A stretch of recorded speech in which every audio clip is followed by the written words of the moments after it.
Assalamualaikum warahmatullahi wabarakatuh. Salam sejahtera bagi Bapak Ibu guru semua, para pendidik anak bangsa. Pada video kali ini saya akan membagikan bagaimana cara pengisian fitur pengelolaan kinerja yang ada di platform Merdeka Mengajar. Nah, untuk platform PMM ini Bapak Ibu, pada mulai bulan Januari 2024 sudah terintegrasi dengan e-kinerja yang ada di BKN. Sehingga Bapak Ibu hanya perlu mengisi melalui platform Merdeka Mengajar saja. Yang disiapkan Bapak Ibu untuk yang pertama adalah akun belajar ID beserta passwordnya. Seperti yang sudah saya loginkan Bapak Ibu, ini adalah akun belajar ID saya. Kemudian kita tinggal masuk Bapak Ibu ke dalam PMM. Silakan diketikkan dan silakan dipilih bagian web yang teratas. Nah, bila sudah masuk Bapak Ibu silakan mencari di bagian pengembangan diri di fitur pengelolaan kinerja. Silakan diklik Bapak Ibu. Nah, tampilan yang muncul adalah seperti ini Bapak Ibu. Karena saya tadi login dengan atas nama sendiri, ini berarti adalah nama Bapak Ibu masing-masing. Dan di bawahnya ada tombol lanjut rencanakan kinerja. Bagi Bapak Ibu yang baru pertama kali mulai atau pertama kali login, tampilannya akan sedikit berbeda Bapak Ibu. Jika pertama kali maka yang muncul adalah tombol mulai seperti di panduan Bapak Ibu. Klik tombol mulainya Bapak Ibu, nanti akan muncul cek data diri dari Bapak Ibu. Mulai dari NIP, nama, dan sebagainya sampai dengan satuan pendidikan induk Bapak Ibu. Silakan dicek Bapak Ibu dan bila mana ada yang ingin diisi seperti kemarin punya saya itu di bagian jenjang jabatan itu masih bersih strip, maka saya bisa mengeditnya dengan kesempatan satu kali saja Bapak Ibu. Jika data sudah sesuai, silakan klik data sudah sesuai. Kemudian Bapak Ibu akan diarahkan untuk kedua kalinya melihat lagi Bapak Ibu. Apakah sudah yakin? Bila sudah yakin, silakan diklik ya lanjut. Nah, lanjut Bapak Ibu. Karena tadi punya saya adalah bukan tombol mulai tetapi tombol lanjut, maka nanti saya akan mengkliknya adalah lanjut rencanakan kinerja. Dan untuk perencanaan kinerja Bapak Ibu silakan mengisi dari tanggal 1 sampai 31 Januari. Saran saya Bapak Ibu silakan mengisinya tidak mendekati tanggal 31. Karena nanti setelah Bapak Ibu mengisi rencana hasil kerja atau RHK ini, Bapak Ibu masih harus menunggu review dari atasan.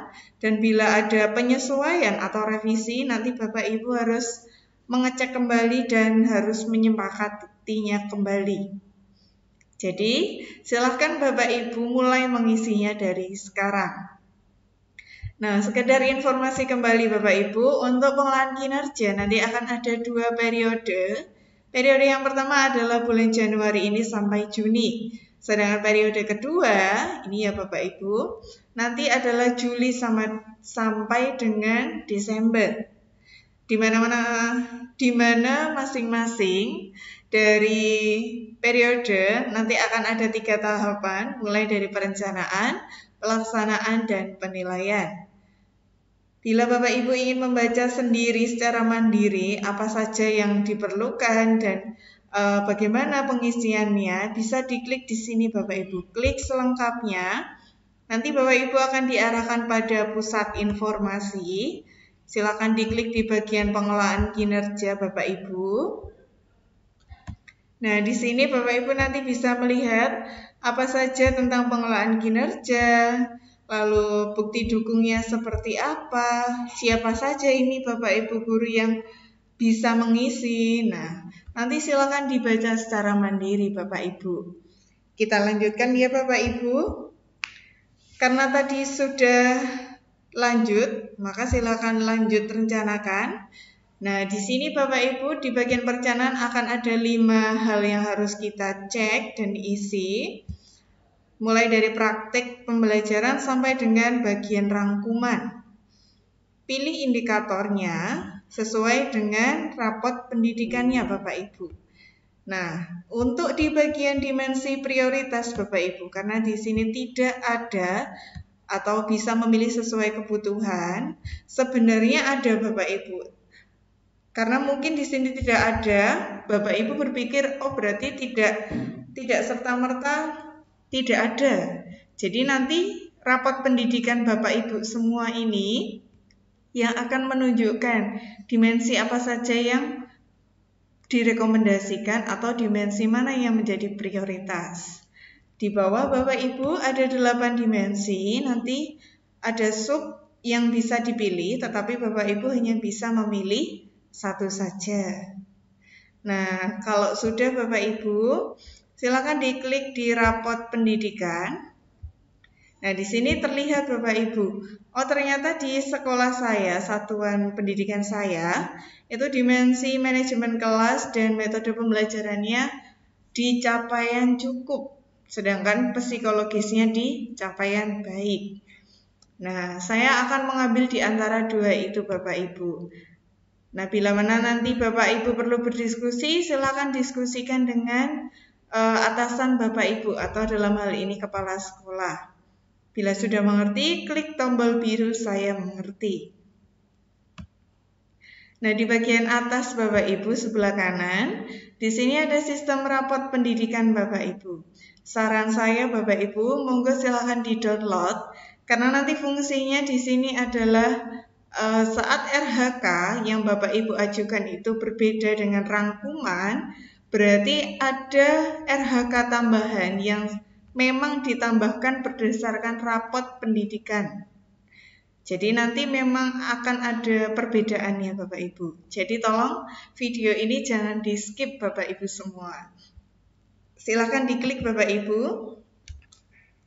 Lalu unduh atau download rapat pendidikan yang terakhir yaitu tahun 2023. Nah, bila mana sudah diunduh silakan Bapak Ibu buka.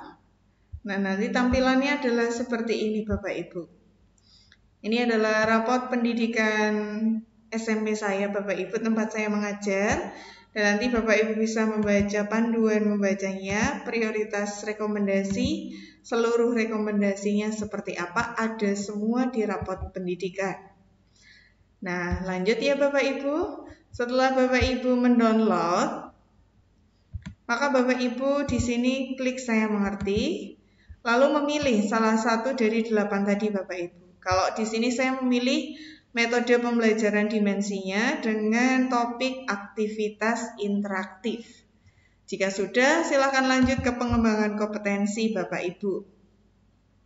Nah, di sini Bapak Ibu diharapkan berdasarkan Perdirjen Peraturan Direktorat Jenderal GTK 7607/2023 ya Bapak Ibu, minimal kita harus memiliki 32 poin per semesternya. Nah, nanti bagaimana poin itu dihitung? Silakan Bapak Ibu boleh klik di sini Bapak Ibu.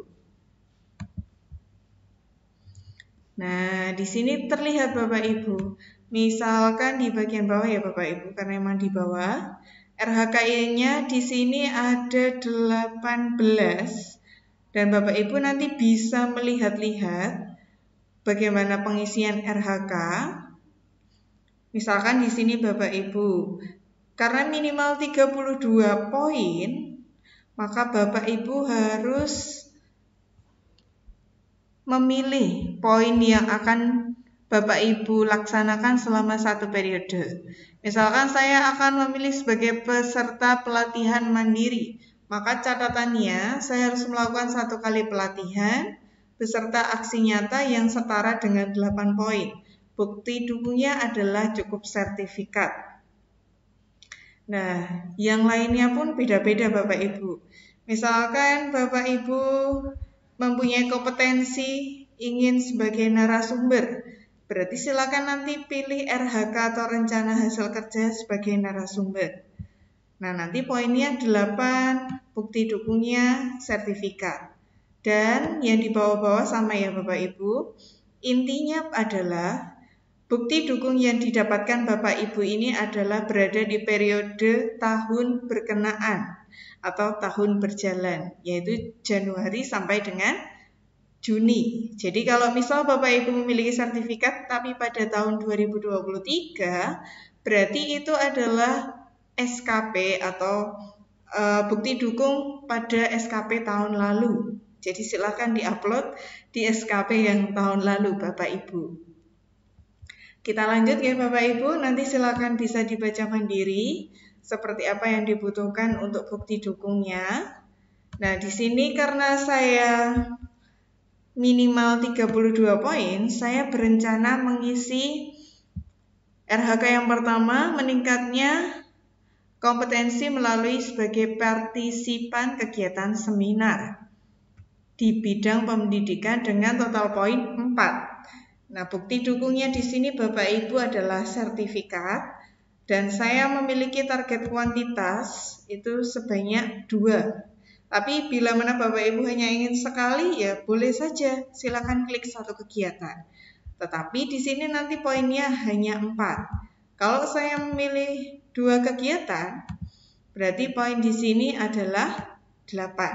Jadi poin yang didapatkan itu adalah kelipatan dari target kuantitas yang diikuti Bapak Ibu.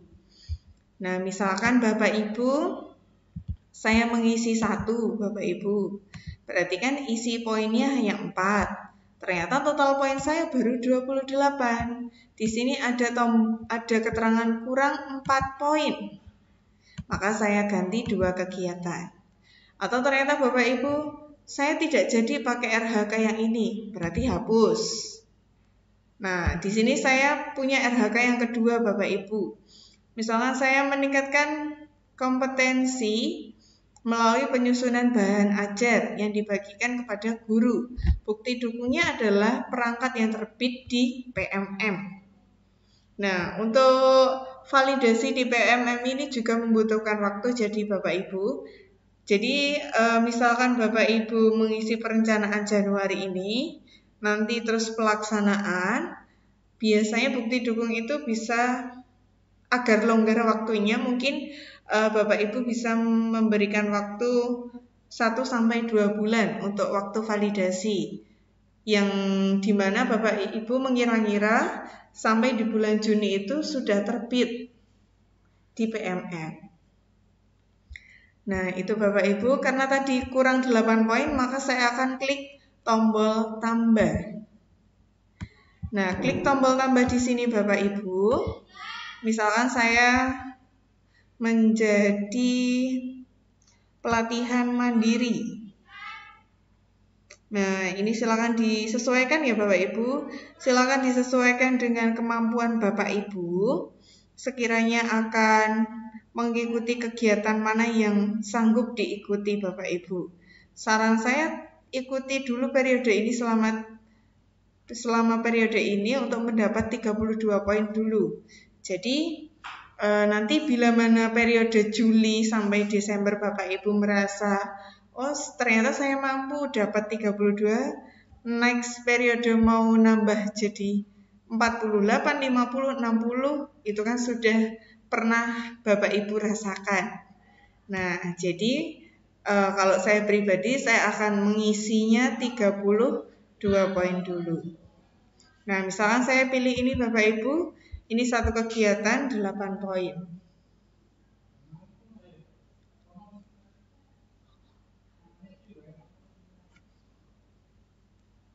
Nah, bila mana sudah selesai Bapak Ibu, silakan Bapak Ibu lanjut ke tugas tambahan.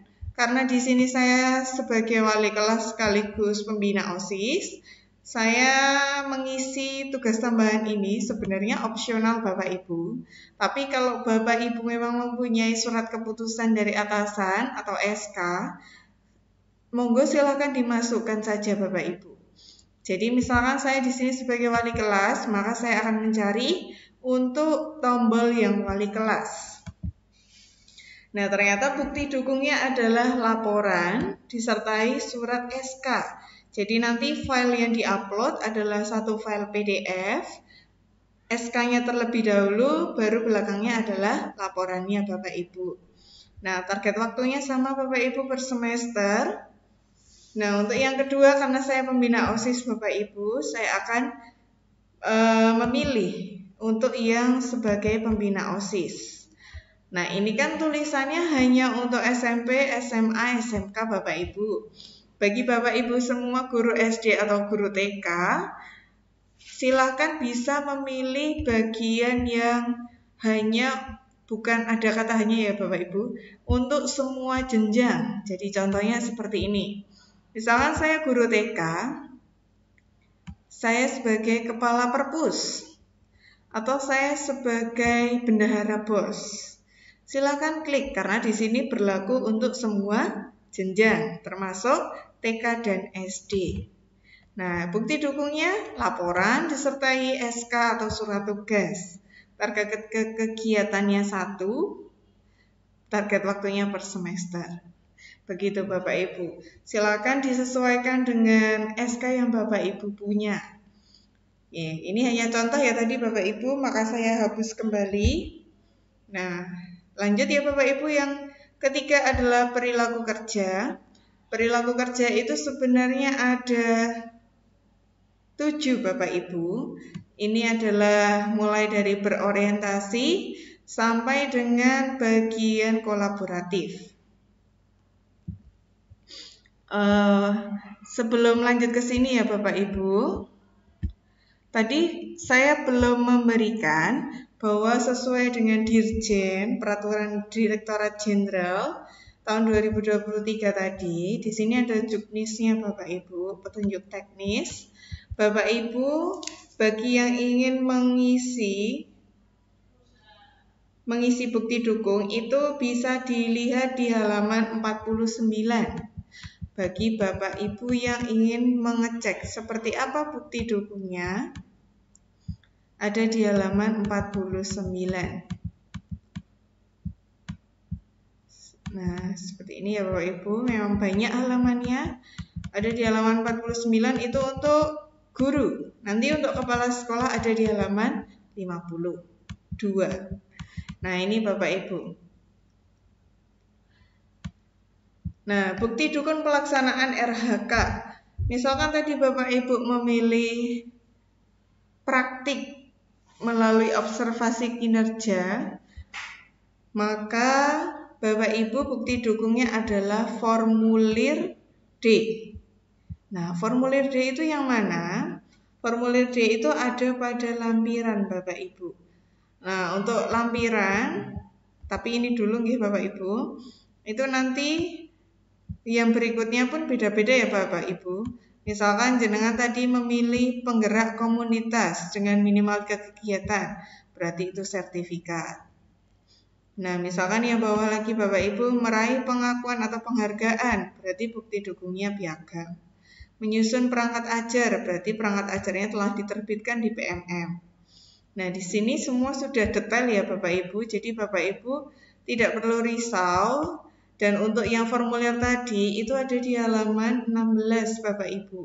Di sini ada banyak formulir, Bapak Ibu tinggal sesuaikan bukti dukung mana yang sesuai. Jadi tidak salah mengambil formulir yang disediakan. Nah, di sini Bapak Ibu halaman 16. Yang pertama formulir A Bapak Ibu, diskusi persiapan observasi kinerja guru. Nah, berarti nanti formulirnya seperti ini Bapak Ibu. Tinggal di-convert ke Microsoft Word. Nah, untuk pengisiannya pun sudah ada panduan di bawahnya Bapak Ibu. Nah, kalau untuk yang formulir D, ini baru formulir B ya Bapak Ibu. Ini formulir B. Untuk formulir D itu yang bawah lagi Bapak Ibu. Ini rencana tindak lanjut. Nah, formulir D yang ini. Refleksi tindak lanjut observasi kinerja guru. Nanti Bapak Ibu bisa sesuaikan bukti dukung mana yang pas, jadi tidak salah mengambil, karena memang sudah ada masing-masing Bapak Ibu. Lanjut ya Bapak Ibu, itu adalah bukti dukung. Untuk yang akan kita isi selanjutnya tadi adalah perilaku kerja. Ada 7. Nah, di juknis tadi Bapak Ibu sudah didetailkan. Sebenarnya sama dengan yang akan kita isi, cuma Kalau di sini kan dalam bentuk tampilan file Bapak Ibu. Itu nanti perilaku kerja ada di halaman 35 untuk yang guru. Sebentar Bapak Ibu. Nah, ini Bapak Ibu.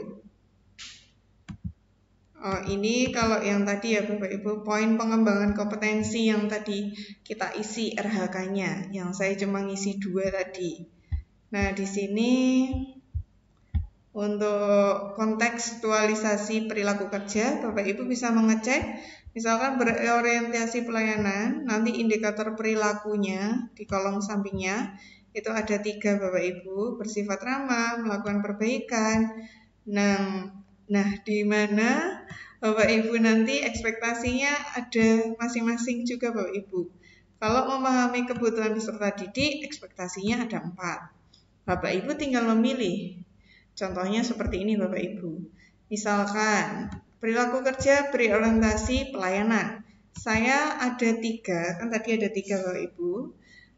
Pilih yang mana terserah Bapak Ibu. Saya misalnya memilih bersifat ramah ke peserta didik.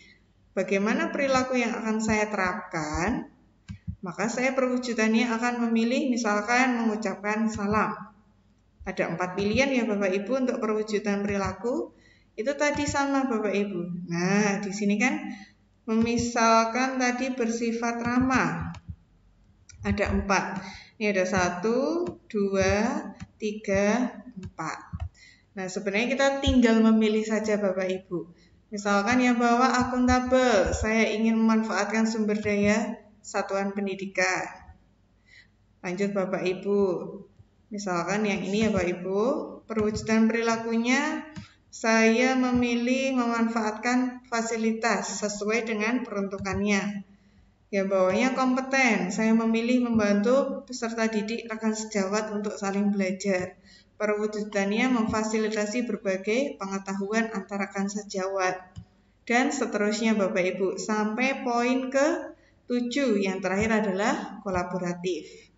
Bila Bapak Ibu sudah selesai, silakan lanjutkan ke bagian rangkuman.